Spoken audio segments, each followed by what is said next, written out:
Alex Ovechkin broke Wayne Gretzky's all-time scoring record earlier this month.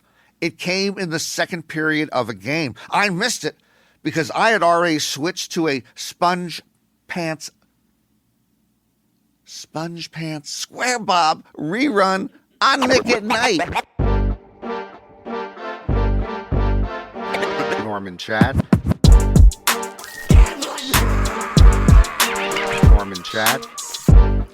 Welcome to Gambling Mad with Norman Chad.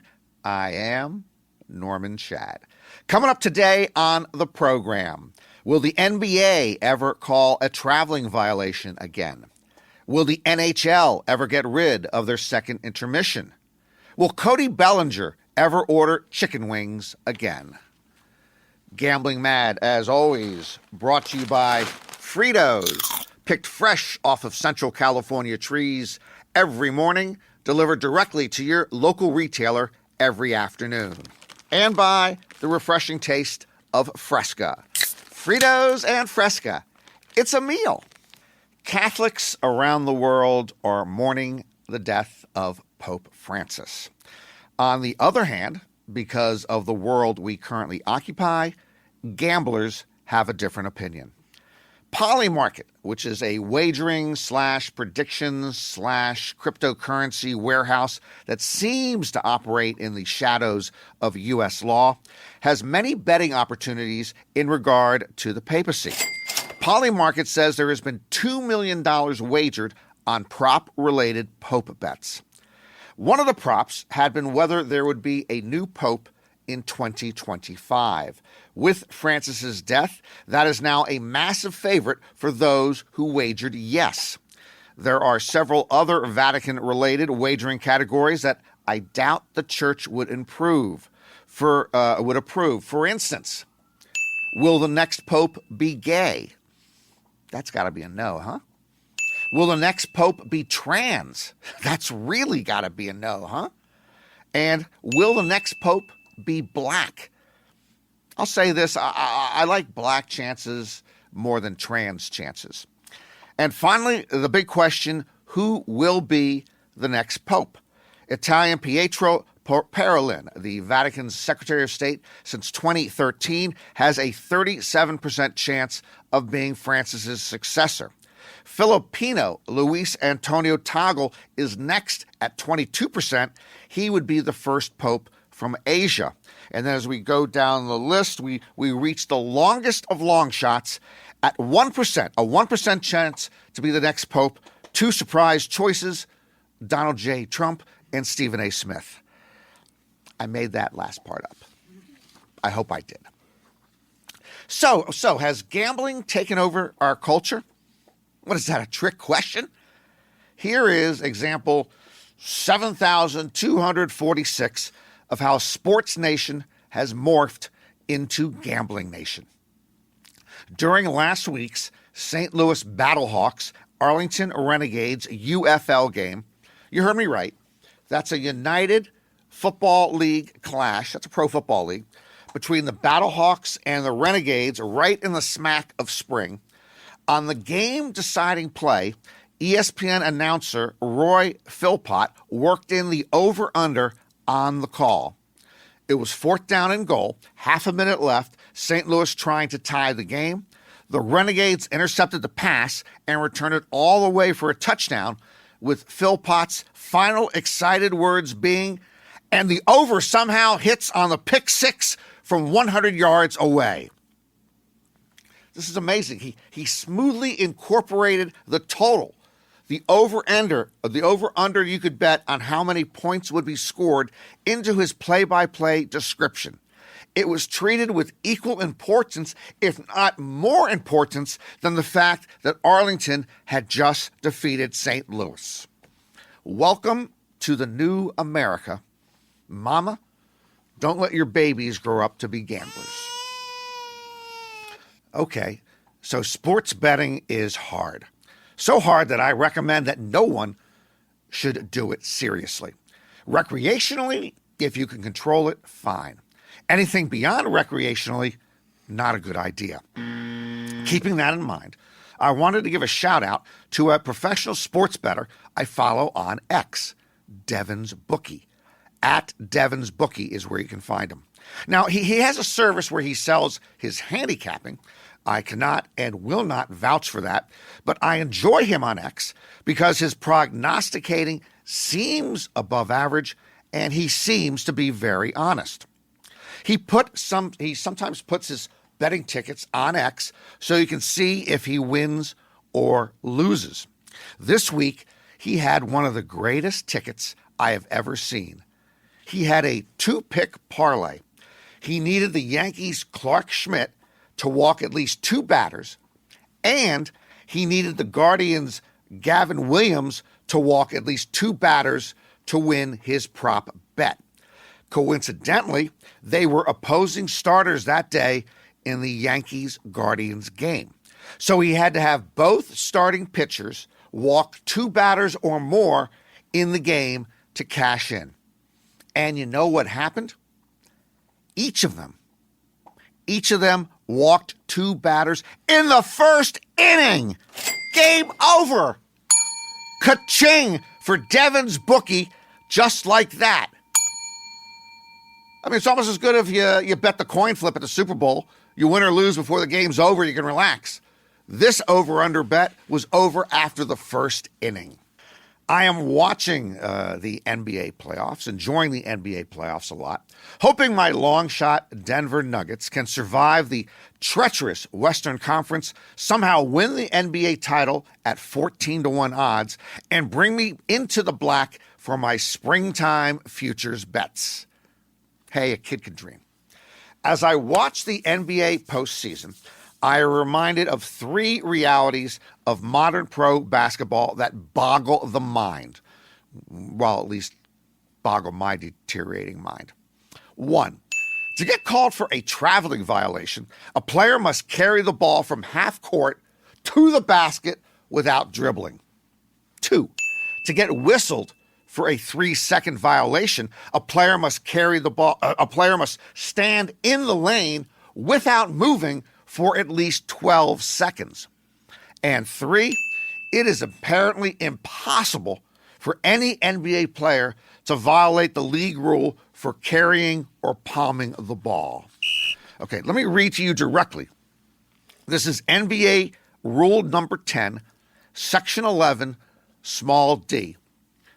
A player who is dribbling may not put any part of his hand under the ball and 1, carry it from one point to another, or 2, bring it to a pause and then continue to dribble again. Folks, there are multitudes of NBA players who do exactly what that rule describes every time they dribble the ball. You know, the only thing I could do when I played basketball as a kid was dribble. I know dribbling. So, okay, in the NBA, okay, they take the ball, they dribble it. It then comes back into their hand. They turn it over, and they hold it like a muffin. They hold it like it's a melon, and then they turn it around and dribble it again, okay? It is palming. All right, now, I can't hold like I used to. Okay, back in when I was in my prime, I was about 6'2.5", and I had bigger hands, and I could palm the ball. Anyway, it's palming. They dribble the ball, they go like this, and then they go like this again. Okay, it's illegal, and it's allowed for every 48 minutes of every NBA game. Don't tell me otherwise. I know what I know, and this is what I know. Watch, by the way, they invented a term. LeBron James does the crab dribble. It's like a crab that's going over that ball, and he goes like this every time. It's the crab dribble. No, it's palming. It's a violation. And I love LeBron. This is a court-ordered, actually, it's a therapist-ordered, light Donald Trump week for Gambling Mad. According to my shrink, we cleanse and spiritually rejuvenate ourselves when we do not obsess over the current White House occupant. So I'm just going to give you one quick Donald Trump item, and then we're through with him for the rest of the podcast. I have known since the 20th century that Donald Trump was a business fraud for two reasons. One, he could not run a profitable casino. Most casinos are cash cows. Trump's casinos were bankruptcies in progress.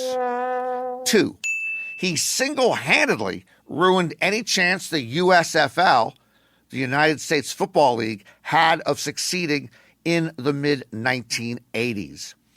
It was a spring football league like the current UFL, and it had some chances.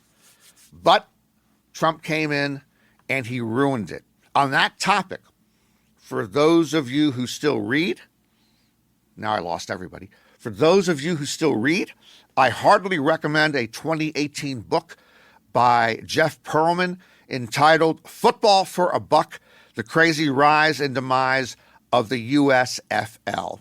It's a wonderful book, even before you get to the parts about Trump's demolition of the league as owner of the New Jersey Generals. Speaking of reading, I'm also going to highly recommend, that you run, not walk, you run to the World Wide Web and find an article published this week in The Guardian newspaper by Canadian writer Stephen Marsh. It is headlined, "The America I Love is Gone." It is really, really, really good. It's better than anything AI could create, at least yet. I would send you the link to it right now, copy paste the link to you, but I don't have those technological capabilities while sitting in this podcast chair. Just go to The Guardian online, theguardian.com, or Google Stephen Marsh. That is spelled Marche. Spend 5 minutes reading This is the America. The America I Love is Gone. I read it while drinking a Fresca. I live in America, and I found it more enlightening than anything any American has said to me this year. That is inclusive of my staff.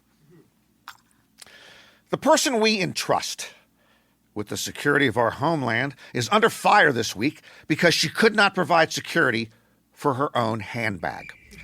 Kristi Noem was eating dinner in a Washington, D.C. restaurant when her handbag was stolen.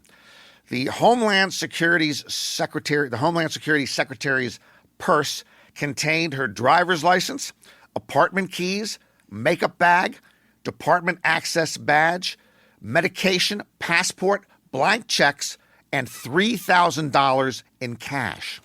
Usually, if a woman is walking around with $3,000 in cash and a passport, her first name is Thelma or Louise. In her defense, a Department of Home Security spokesperson said Noem had family in from out of town and she planned to pay for dinner with cash. That is an expensive dinner unless her family is the Kardashians. Hey, but in her defense also, I'm going to give her props here. I respect people who go cash instead of credit card. We stand tall. No suspects yet, but I suspect if one of the inmates from that El Salvadoran mega prison escaped, someone who was there the day Kristi Noem did a photo op in front of them wearing a Rolex watch, that criminal would come after her first. Just a theory. I had the pleasure and the pain of a 12-hour poker session earlier this week at Hollywood Park Casino in Inglewood, California, my home casino. That's a long time in a casino, and it reminded me of the fact that back in the day, unfortunately, I recorded 2 sessions that exceeded 24 hours. That's more than a full day, 24 hours, sitting at in the casino playing poker. Should you ever play 24 straight hours? It depends. Okay, now usually when you're losing a lot, that's why you stay a long time. It's not a good idea. You're chasing your losses, and it's tough to get it back. First of all, luck runs in cycles. It really does. If you're having a bad day, it's usually best to cut your losses. Just stuff comes in waves. The bad luck can continue. Go home. The other thing is, it's a curious thing. It's pretty simple. When you're winning, you play better. When you're losing, you play worse. So you got a lot of factors against you during the course of a 24-hour session. There's bad decision making when you are losing. Fatigue starts to set in. Sometimes alcohol affects your judgment. But I got to tell you, and I wear the 24-hour sessions like a badge of honor.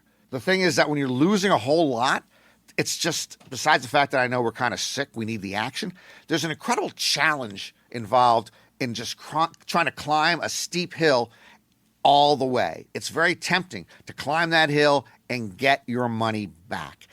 And the weird thing is, and this is how screwed up we are, sometimes, let's say I've been down in my game, let's say it's $2,300, which is a lot of money in this particular game. I'll come all the way back and I'll be like only $150 down, which is incredibly good. And it's about time for me to go home. And I've been there 8 or 10 hours, but I still haven't gotten to even yet. And just trying to take that last step to even, I then lose a couple of pots, and I'm there again another 6 or 8 hours. I end up losing $1,500 or $2,000 because we're stupid. We're stupid. But I want to get it all back. And the other thing about the 24-hour session is how depressing it is from this standpoint. Let's say you start at 4 o'clock in the afternoon. You're still there the next morning. You've played overnight. You're there the next morning. The day shift workers are returning. They see you in the same seat at the same table wearing the same clothes. You might as well just, mark a loser on your chest. The regular players are returning who you played with the day before in the afternoon. They see you in the same seat at the same table in the same clothes. It just doesn't feel real good. Okay? You don't look good. You don't sound good. You don't smell good, I'm sure. But if you're able to complete the epic comeback, there is no better feeling in gaming or gambling than making that comeback. I know this sounds ridiculous. It's stupid from a money standpoint, but I would rather win $100 coming back from $2,000 down than, say, just win $400 in a regular session. It's much more of an accomplishment to overcome all the obstacles to get your money back and leave in the black. I don't do that anymore. I don't necessarily have the stamina to do it, and also my family has not appreciated it. When I first met my lovely wife Tony, and we got together, and she had her 2 small kids, Isaiah and Mia, and I'd go out, in the afternoon to play poker, and then sometimes I'd come back at 7 o'clock in the morning, and Mia's getting ready to go to school as an 8-year-old, and she looked at me and go, "Where have you been?" I go, "I've been at work, Mia. I got to go to the casino so I can put, bread and bacon on the table." And she said, it's not normal for a man to walk into the house at 7 o'clock in the morning. And that was generally the house rule. They all believe that. So I have to avoid it now, but I do miss it. Can't go 24 hours anymore. On a recent road trip to Detroit, Yankees outfielder Cody Bellinger ordered room service chicken wings at the team hotel. They were just your basic bone-in wings, no sauces, no spices, no rub. He enjoyed them. But then, at 4 a.m., he woke up sweating, and he proceeded to throw up repeatedly for several hours. It was food poisoning, and he had to sit out that day's game against the Tigers. As a result, Cody Bellinger has sworn off eating chicken wings for 5 years. I'm going to take the under.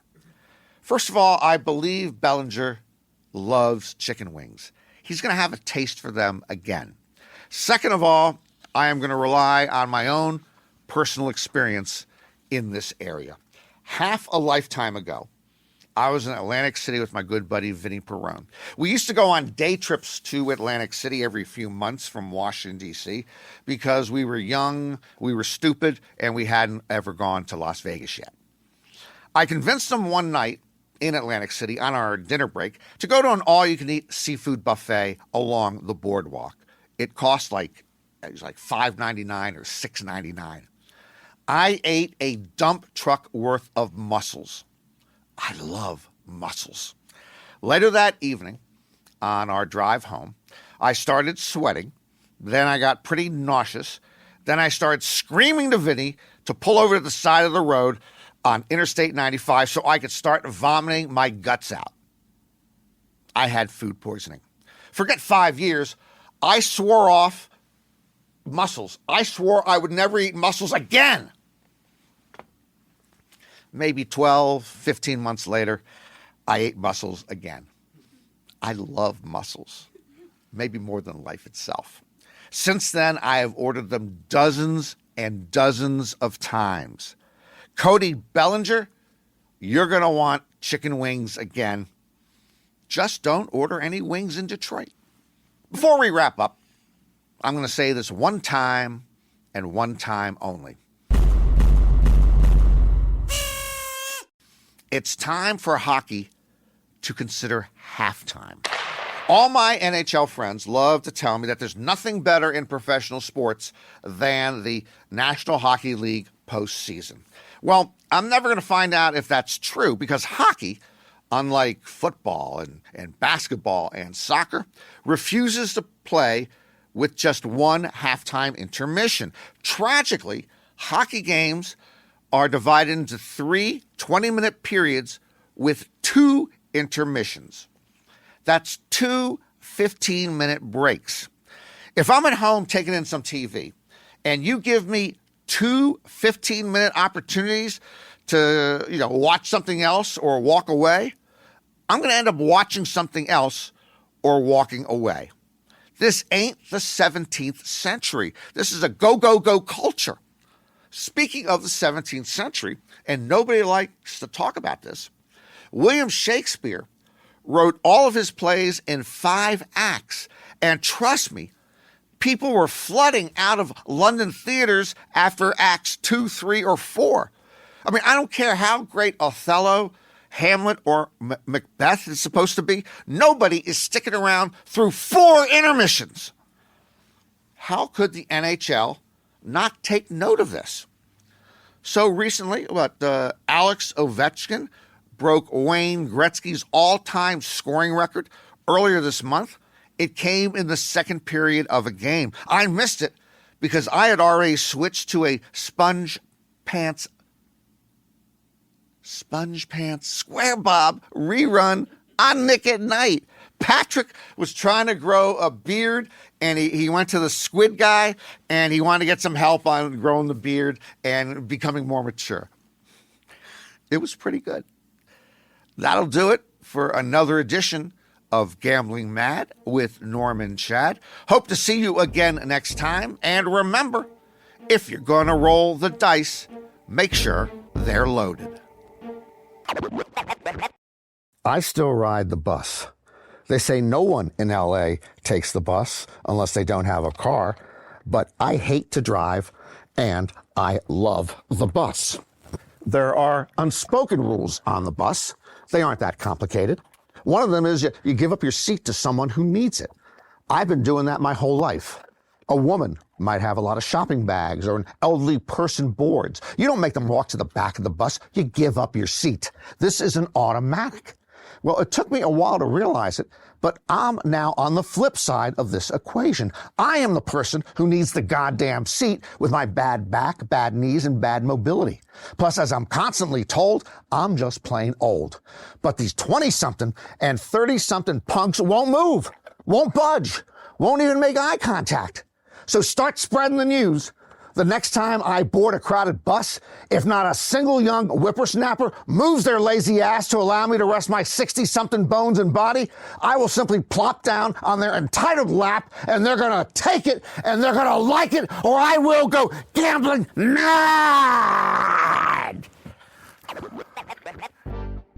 Gambling Mad with Noem and Chad is written by Noem and Chad and ghost-written by Noem and Chad.